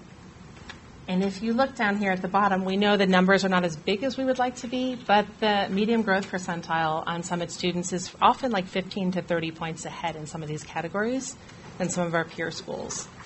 So we know we have work to do to make sure that those scale as we get larger. And we think we have a pretty solid foundation to build on of working hard for those students. The good news we're actually pretty excited about is we have an annual fundraiser. It's going to be the Spellapalooza this year, which we're all going into teams. The board actually has a team. One of us is going to have to dress up like a bumblebee. We didn't bring him tonight, but and our focus this year is to raise money for diversity, equity, and inclusiveness. So we have a parents and faculty and kids that care a ton about this. We know we want to do better at it. We're hoping to raise a good amount of money both for the supports for the students, to make sure that we can have inclusiveness programming, the families can feel really welcome there, and to make sure that our faculty is well trained on cultural competencies and things that they need to do to serve different populations as they expand. Good. With that, we want to get, yes, go ahead. 2 more slides, Yep. and then we'll open it up for dialogue. That'll be quick. Let's not forget, Nobody wants budget's to talk about important. budget, right? I want to hear about that. Well, as Diane mentioned, we have 20-plus years of strong financial management for the school, so I think we have a good understanding of our budgets, and we've done very well with respect to our performance to our budgets. So we use that same methodology and philosophy in developing the budget for Summit Academy. You should note that in the application, the budgets include one entity, which is 6th through 12th grades. There's 2 versions of the budget as requested. One is a planned or target enrollment, and one is a minimum enrollment, which is less than the planned enrollment, but is still financially viable for us to expand with Summit Academy. I think some of the key revenue drivers, of course, are the state per pupil revenue. And I think we've estimated this relatively conservative, a 2.1% year-on-year growth. I think this year it was on the order of 3%. My understanding is the current governor's proposal for next year is 4%, although that still needs to go through the legislation. So obviously, if we see an upside there, we'll be able to expand our program more than what we've included in the budget. Our key driver, one of the key expense drivers, of course, is our compensation for our employees. Summit uses a salary schedule for their teachers, and we've adopted that salary schedule for these budget estimates. So it's comparable to what we pay our current staff, which is very competitive with respect to BVSD and the surrounding districts. And you'll see we're, of course, required to maintain a number of reserves. Tabor is the primary one, but we also maintain an operating reserve for unanticipated loss of revenue or unanticipated expenses.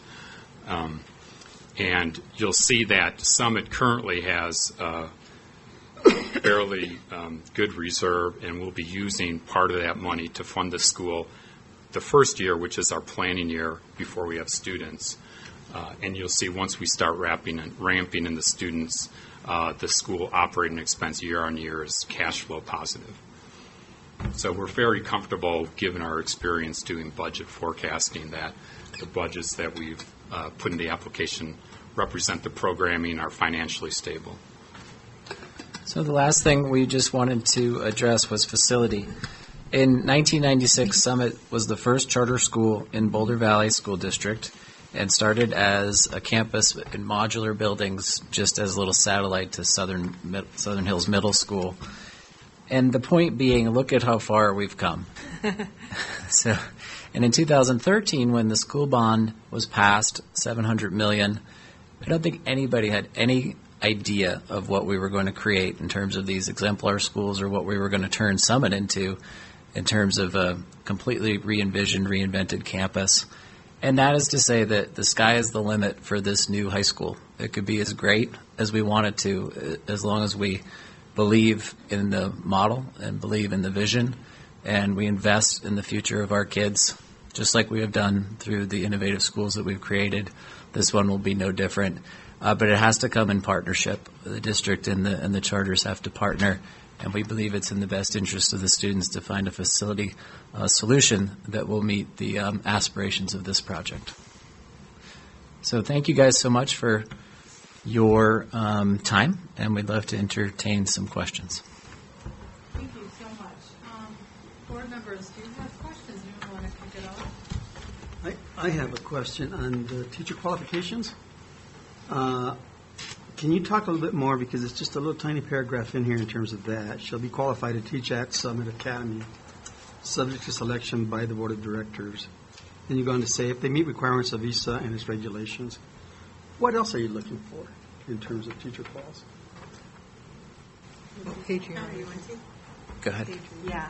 So, What page are you reading? I'm sorry, 87. we're looking for highly qualified teachers who are perfect case scenario would be teachers that are also duly endorsed and are interested and excited about interdisciplinary design and education. Given the way we've started an innovative look at the scheduling and drafted a block 4x4 schedule, it would require that our faculty be flexible. So dual certification helps with that. It might mean, as a teacher, I'm certified in English and history, and I can teach an elective, an elective on power and race across the world, and I'm excited about that. So that would be important. Global interest, global competency. International faculty, if at all possible, if we could get folks interested in coming and doing faculty in residence as well. And in terms of our, teacher development and teacher professional development and goal setting and evaluation process, Summit follows a program we created, but very similar to what the district does with teachers, having a rubric of teacher standards. I think we linked it in here, following a set of cornerstones, which are best practices across all the standards for teaching. They set their goals each year in classroom instruction, professional development, and long-term growth, and then go through a reflective evaluation cycle and reflective practice, including demonstrating growth measures each year to their goals and for their students. There's also this, and I don't know how this will work because this is new, and I know that it's happening in California and New Hampshire. There's this other initiative to really get professional experts into schools at what they call either micro classes or mini lessons or bursts, so that students that are working on projects or particular parts of their coursework can be engaged by more than just their teacher.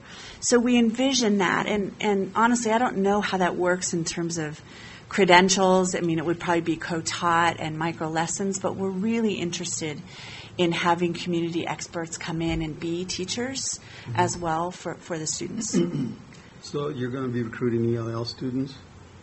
Yes. You're going to have a teacher or teachers that are ELL certified. ELL certified? Mm-hmm. Yeah.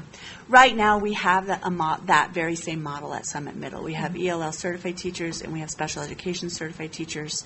So we'd be looking at that same design for the high school as well at the high school level. I had a couple of questions. One, sort of piggybacking a bit on what Richard just said, because I lost the page, but your goals over the years of percentage of ELL, special ed, and FRL. So how exactly are you planning to do that? Are you going to hold X number of seats and this is for FRL, and if you're not FRL, then you can't come here because we've filled up your spot? Is that how it works, or is there something else that you're going to do? Well, I think the trick in that is the continuum between Summit Middle and Summit High School. So our goal is that the organization has the FRL open enrollment preference. So our hope is that as students come in, we will be increasing the FRL numbers starting at 10%. So if we bring in a class and we're at 10% and raising to 20, then those students will already be in the school. There is an open enrollment preference, so it's like a 6 through 12 organization. So kids don't have to reapply when they finish 8th grade. And it's 6th grade. Yeah. They're in through 12th. That's right. But there will be, we don't envision all students matriculating, so we're thinking about 150 students for a school that we see being around 400 to 600. And so we're graduating about 115, and we're not planning for all of them necessarily to go. Some of them will be going to do other pursuits, sports, those kind of things that larger schools will offer. So seats will be available, anywhere between 50 and 60 seats, and there'll be a lottery.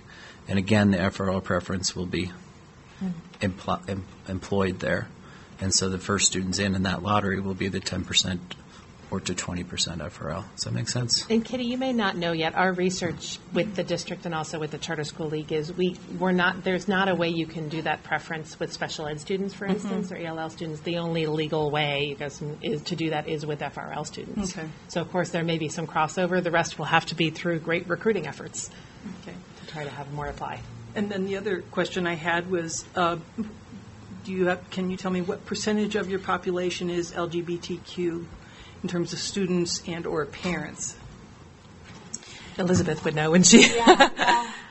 Percentage.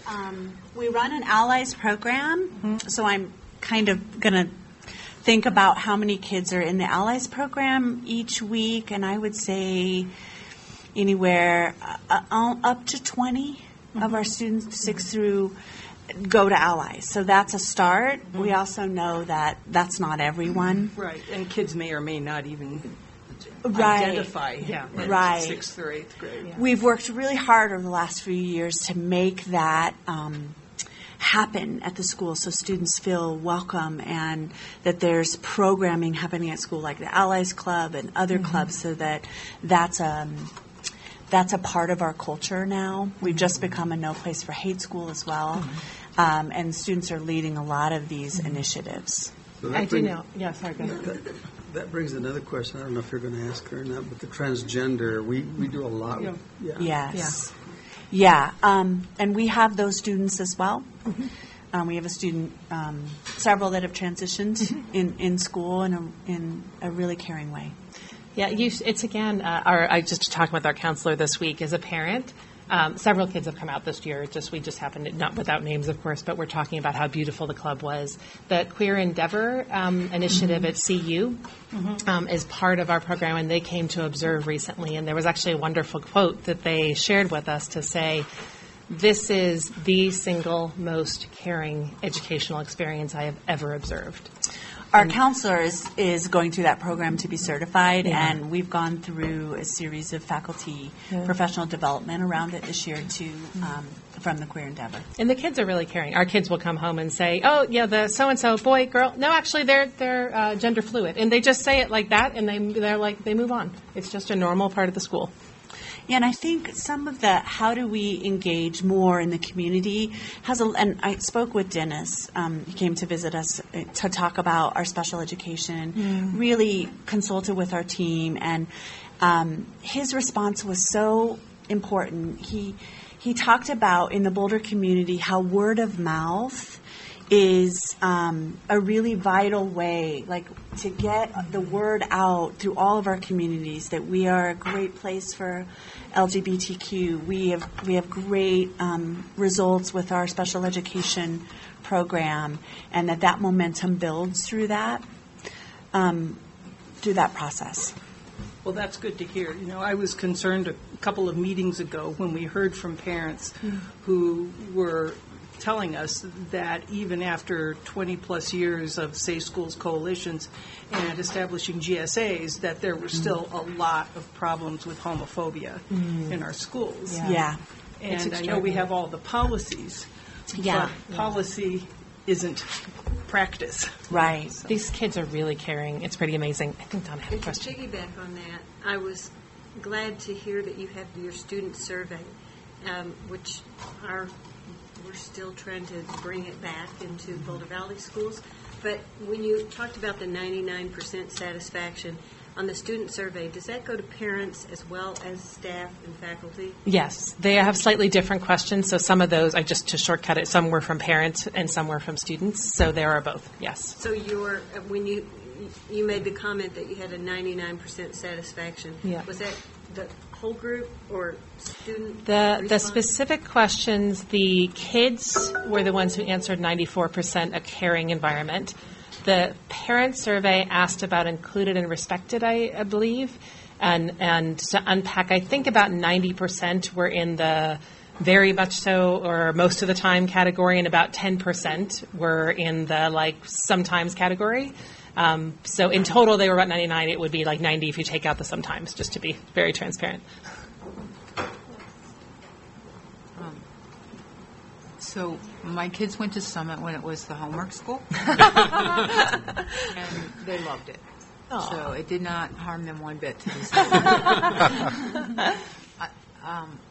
I have fond memories, I must say, and one of those was winning the principal for the day in the school auction. Oh. We still do that. Mr. Fennell bought it back from me. He was so terrified. I can see that. Yeah. I was going to take the day off and let the kids teach that day, and he did not think that was a good idea. We do that, wouldn't we? So I have really no doubt that this team can pull this off. I mean, I have seen Summit succeed year after year after year. My kids blossomed there, still consider it one of their favorite academic experiences. But I'm just going to tell you my main concern, since we've kind of touched on it here, and so I just think we need to get it out in the open. With CC, you know, when many kids open enrolled out of Horizons in 1 year, that first year, you were still at Horizons. I think 10 or 15 kids open enrolled out of middle school or out of elementary school into Summit. And I think the majority of the kids got in that year, but it meant like 10 kids left Horizons and went to Summit. And it was quite a traumatic experience at the time, because that had not happened to Horizons before. And so what that created was a real split between the parents and the kids who went to Summit and the parents and kids who did not get in. And so when people ask me about this, because it's been in the paper and people have wind, you know, that it's hearing that it's happening, the first question I get is, can anybody get in there? That's the first question. Or is this a 6-year ticket now instead of just a 3-year ticket? And they're still not happy that they didn't get in. What is that now, 10 years ago, 15 years ago, or whatever. So, and I don't know if you guys are watching, but I mean, we just had a huge kerfuffle, and I think it's still happening around the open enrollment swap that went on with the high schools. And I think that was all really well intentioned, but you can see, I don't know if you saw it, but there was quite a reaction to that because people felt like it was unfair. And they really, really expect the enrollment process to be fair. Right. And so when I'm looking at your enrollment preferences on page 74 of your application, I'm just looking at it and I see, you know, by the time you're doing FRL, you're at the 6th preference.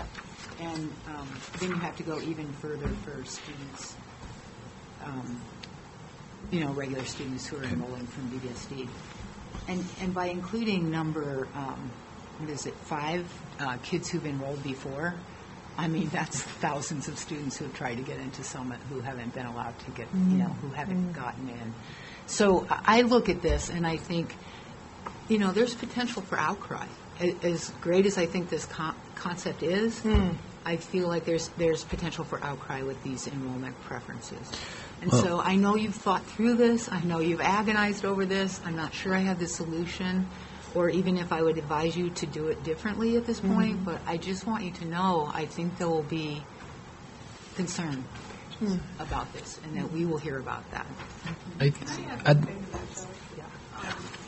Just as part of the whole Fairview Boulder High Monarch Centaurus open enrollment conversation this year, one community member did explicitly bring out the legacy preferences at Summit and Peak to Peak, which is if you had a child graduate where they were enrolled, their sibling can get in. And the BBSD for all the other schools is if the child is going to be there the next year, then the other child can go. And it's really a convenience thing for the parent. Yeah. It's not like an entirely mandatory right. And the other piece is that board members get preference. And someone called that out very specifically, that that's sort of a backdoor way to get in if you're the kind of person who has the time and the qualifications to be on the board. As you know, we don't get any preference for any of the schools in the Boulder Valley School District. So that might be something to think about because it doesn't look like it's an open, fair lottery that is equal to single parents, working parents, divorced parents where someone can't be on a board, or and it's not as common in the public education system to have a legacy type of thing. It's more of a private university thing, in my opinion. So it's something to think about. Yeah, thank you. Yeah, I do think that we would be open to reevaluating 4. I don't think we had thought enough about that in terms of the high school. 4 comes out of our middle school preferences and generally is meant to Provide a convenience for transportation. well, no, this is the prior applicants that didn't get in. Oh, 5. Yeah. 5, yeah. Oh. 5 on 74. On mine, it says. Yeah. Yeah, so up top, you're seeing it in the S. Yeah, so I think we would definitely be open to looking at that and adjusting that. That is limiting. It's really based on our past. It's mostly in there because of our past, our current policy. This is really based on our current policy, and that you were on a wait list the next year and you didn't get in. So when you apply for the next grade level, like 8th, 7th, and 8th grade, where we have less applicants, you have a greater chance of getting in. But I do see that it would be, definitely limit the applicant pool for the high school. So we would certainly be open to adjusting that one. I think big picture, when we were doing Project XQ and we were teaming with the schools and the people in the district who were interested in this, we weren't operating for Summit. We were going to be, if we won the project, we were going to be with the team, and there was going to be there was no distinguished OE preference. It was just going to be a new school. But as that opportunity eclipsed and we started to say, well, what are we doing? Who are we doing this for? We had to act in the interests of our stakeholders in terms of being sure that our kids can matriculate to the next grade level. So I think part of our OE preference is obviously driven by this because this is our project. But we do want it to be inclusive, and so we would work with the district to provide as many open new seats to new people as we can. Yeah. And the size and scope of the school could affect that. So having a decent-sized campus whereby the school can grow, we don't want it to be huge, but 400 to 600 is what we're shooting for, and perhaps it could be even a bit larger than that. So we appreciate that input. Yeah. So incidentally, how do you select your board of directors? Pardon? How do you select your board of directors? Election with the Yeah. parents, yeah. Elected by parents in the school. Can I make one comment on so our number one priority, I respect the comment. I think from a practical standpoint, the board is typically composed of parents, current parents, as you'll see. All of us here are parents. So the number of former directors that didn't have a child yet to attend Summit is you can probably count on one hand. So while that's number one, I think from a practical standpoint, it's very low. But I understand, and to be transparent, I was a beneficiary, or my kids were, of the swap. But I think we are aware of all the, Fluffle was a technical kerfluffle word. or whatever we want to call it. So, yeah. And I just want to say something. I mean, I think the points that you bring up are incredibly valid. And I think as a board, the onus is upon us to explore the open enrollment preferences and at least have a conversation about some of these concerns that the community is bringing up. I can absolutely see how this could be a problem, and we are a school that wants to really be a community project. And so in that theme, we really do have to explore and see if, there's some ways we can just be a little bit more inclusive. Yeah, I appreciate that. I think it would be to your benefit to think about it, because the last thing you want is to, go out there with a great concept and have people not even be able to hear it because they're so upset that they didn't have a chance to get in. Mm-hmm. That's good feedback, Shelley. Thank you. Sam? Well, I was going to ask you to say more about how you see recruiting a more diverse student population. You referenced that briefly, and, Yeah. and I think it's great that you want to diversify, Yeah. particularly with DLL and FRL. What are your strategies for recruiting, and you set up parents and students for disappointment because there's really not very many slots? Yeah, so I think two things. One is This is new for us. We haven't been in this position before, and we're not marketers by background. So everyone's kind of like, we've got to do this better. Let's figure this out. Let's get more creative. Let's get some marketers to volunteer. So our thinking is that how we find them is largely through the partnership. So Boulder Housing Partners, you want to talk about your conversation with them? Yeah, I think as as there are opportunities that develop with affordable housing in South Boulder, we're not in the know of that because we aren't in conversation, but starting a conversation and connectivity with Boulder Housing Partners and finding a way to have that organization give information to their families that are coming into, say, like the Tantra area, which is really right next to us, as another, opportunity for a school for students that might be FRL that we just haven't had access to. So that's one way, and they're interested in helping support us that way, in addition to other families across the city that might have students that are interested in the school and that are FRL and that we could, support to get to Summit. We don't have transportation, so we're also talking with all these partners about how to make that accessible by providing bus passes for our students. And, we are right on the bus line, and it makes it pretty easy. So that's kind of a way to get this opportunity in front of families, because we haven't really been able to go and get and talk about who we are in the elementary schools. Just there's a guideline against it in the district, which if your successor would love to talk about, we'd love to be able to go to some of the higher FRL elementary schools, for instance, and talk to them. Yeah. But at the moment, we're not permitted to go into the buildings. So we haven't had an opportunity, but I think it's going to take a lot of community meetings. However we set up those community meetings, whatever partner can bring us to where we want to be and help invite people that they are in community with, I think that's where a lot of our work is going to come.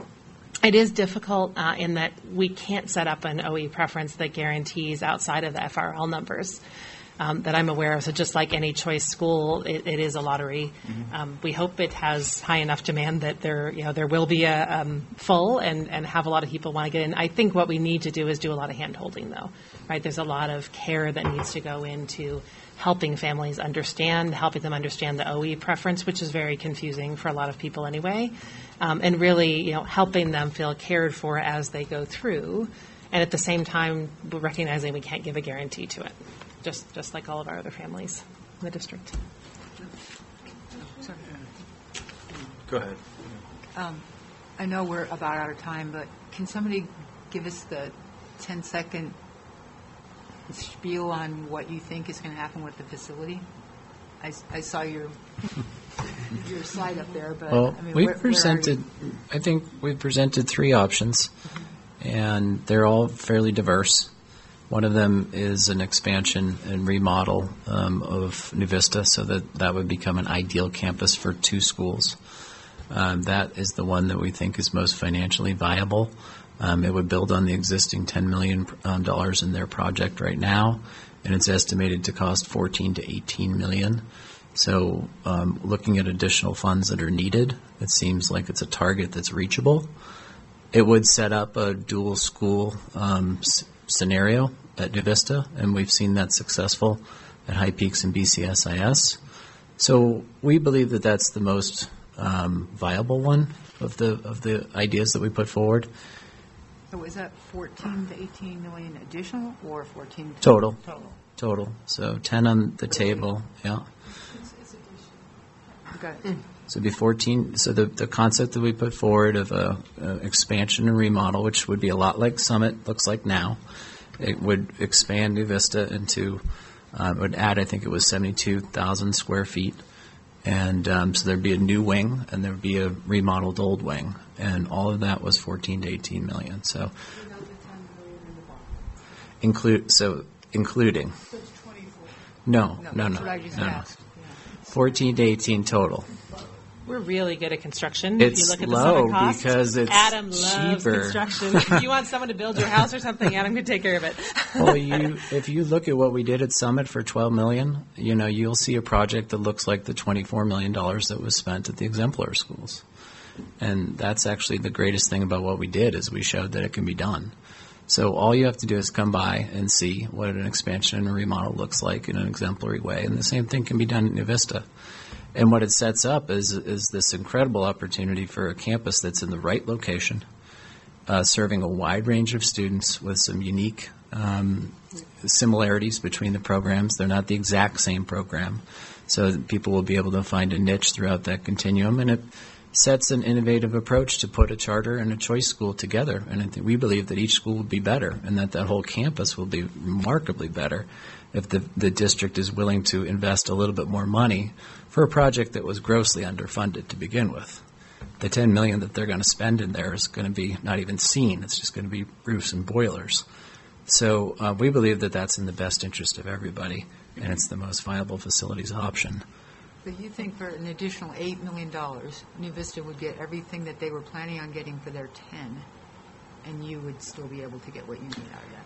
Very close. It's not going to be everything. So some of the things are going to have to be phased. Like, for instance, they might not get the total remodel of the performance center that they wanted. But we believe that it does cover all of the facilities condition assessment needs, and that it does defer a few things in the project for future bonds, which seems reasonable.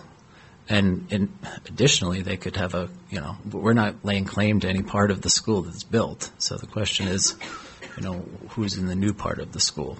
Is New Vista on board with this? That's not our call. No, they are not.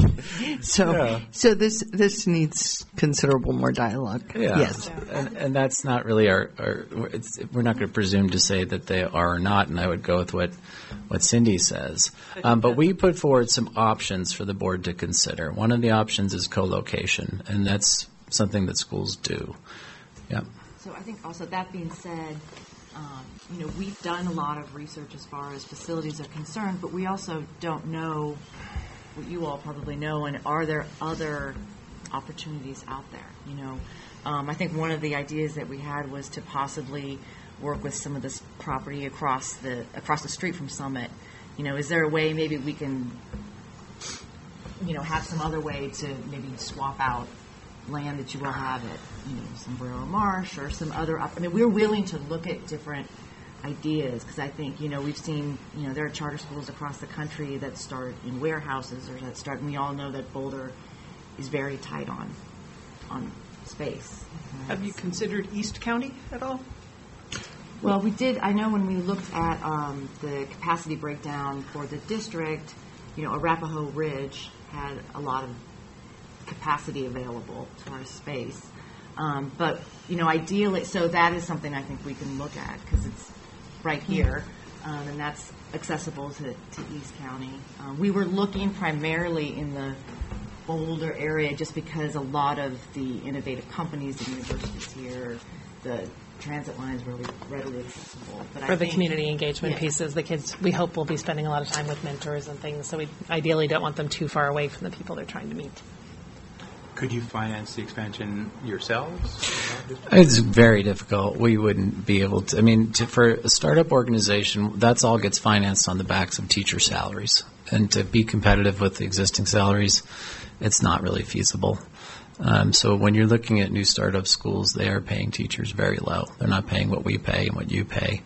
And that's not the model that we've been successful with over the last 20 years. So that's not really within our capability. In the strategy, just a brief comment, our revenue is primarily driven by the number of students, and our strategy to increase one grade per year in a thoughtful manner is really making the revenue ramp slowly as we increase to full enrollment. So if you look at the economics at full enrollment in terms of financing, of course, you're in a much better situation, but that's out 4 or 5 years. So in the interim, it's very difficult, obviously, to fund this type of facility with 100 to 150 kids the first year. We just don't have the revenue. The other option would be to try to grow the school more quickly, do multiple grades at once, but really the strategy is more thoughtful about adding one grade per year. Didn't Peak finance there? Yeah, with really low interest rates in 1998 in the bond. Yeah, and they've done it. Obviously, they did it when construction costs were a lot lower, land was a lot lower, And they've also benefited from bond expansion money over the years and so forth. They have a very nice campus. Part of that is funded by them. Part of that was expanded through bond money. But again, we're open to all possible solutions. I mean, we don't A have. possible solution for you. Yep. Barb Kostanek. In terms of. Where's your first bullet point in your strategy for a capital campaign? Great. Yeah, that's right. We're certainly open to fundraising, and we've done that before to put millions of dollars into the Summit campus over the years, and we'd be happy to try that again. I think we can do that at some level. I think we've also been, because we're financially conservative, we don't want to put our middle school at risk. And so the board has had some tough discussions and said, could we ever imagine taking on an $18 million facility ourselves? And we think it would be imprudent and unfair to our current families. We think there is some fundraising that's possible, but I don't think it's of that. Yeah, I mean, I think, our goal is to partner and to look back at how we've been successful and how we've made the district successful, and that's to be in a school that is district-owned, a facility that's district-owned, and that's what we'd like to continue to do.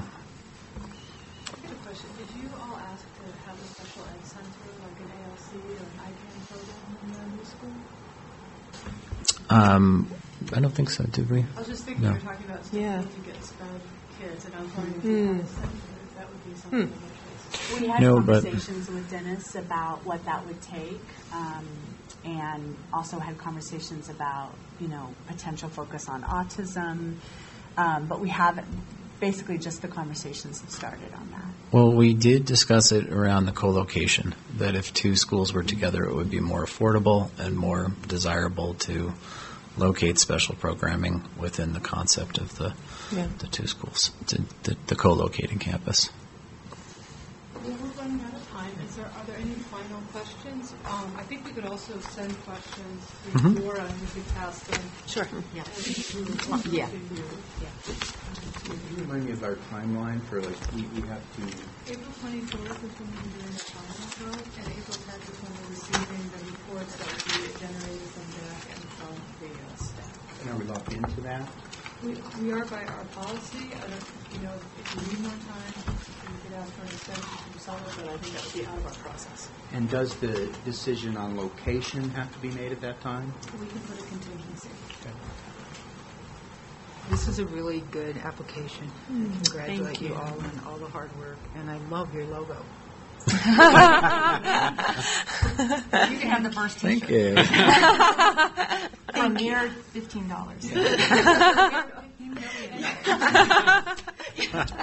We really appreciate that, Shelley. Yeah, and we really appreciate all your warm welcome and the dialogue. It always feels so good to be in dialogue and be able to talk about what it is we're so excited about. And it was just a really lovely experience to be here with you, so thank you.